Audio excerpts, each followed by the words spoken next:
Հիմա տեսնում ենք ինչպես հայելու մեջ, ասում են Պողոս Առաքյալը,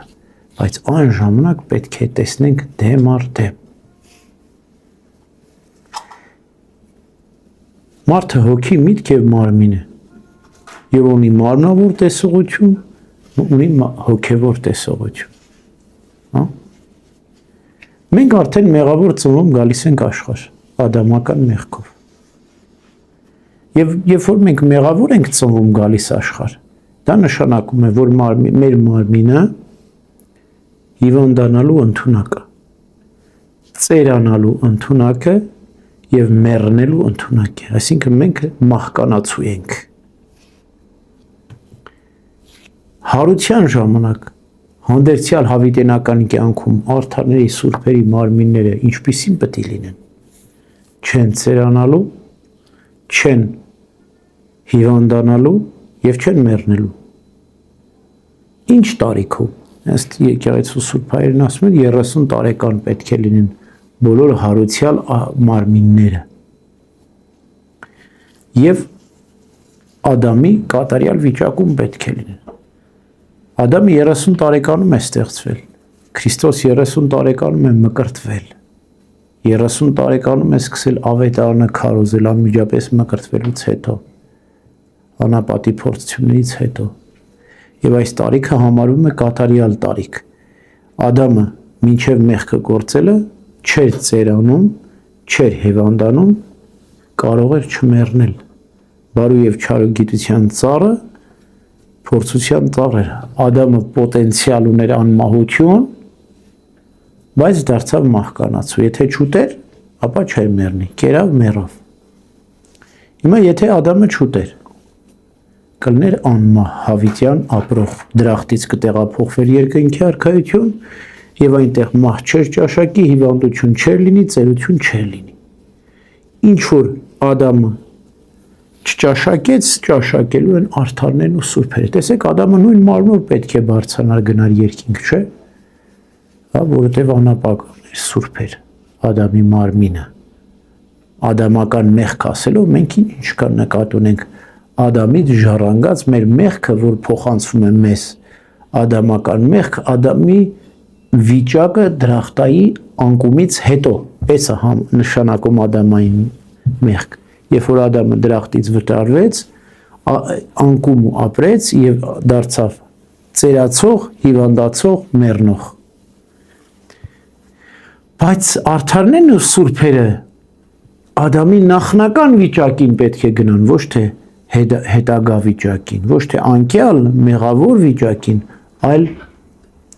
դրախտային վիճակին պետք է բարձրանան արդարն ու սուրբերը։ Ադամի նման անմահ պետք է լինեն։ Հələ Ադամից էլ մի քայլ բարձր, եթե Ադամը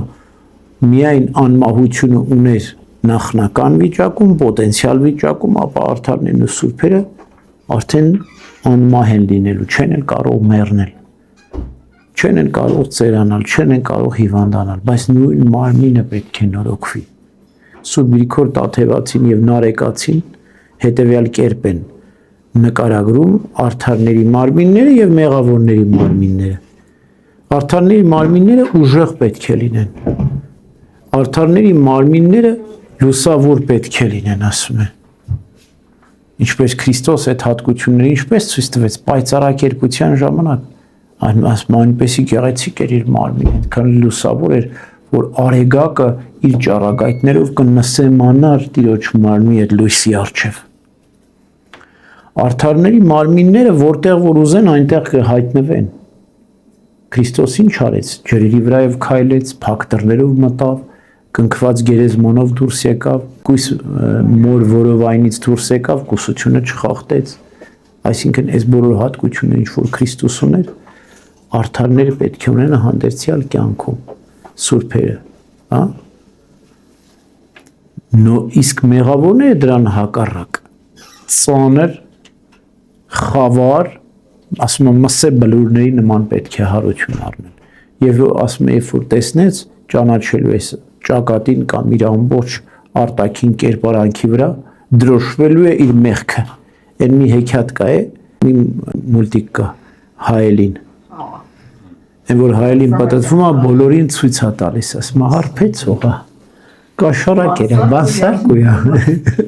սա մի գելուգազան է, աչքը գահիս է տնկեն, ում ասես կուտի, հիմա այդ իրական պատկերն է, ասում է բոլոր այդ մեղավորները, մենք որ նայում ենք, կամ հոտից, կամ տեսքից, ծխող մարդու մաշկը սևանում է, անբնական սև է, հա,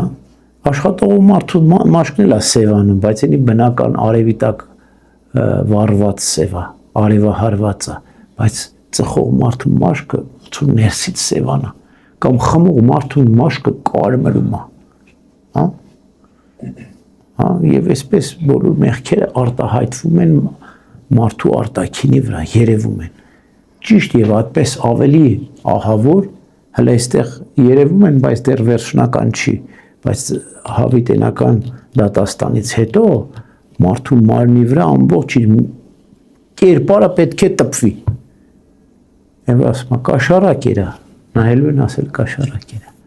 Բանսարկու է, հարբեցող է։ Պես լրիվ դեմքին մսե բլուրների վրա դրոշված պետք է հարություն առնեն։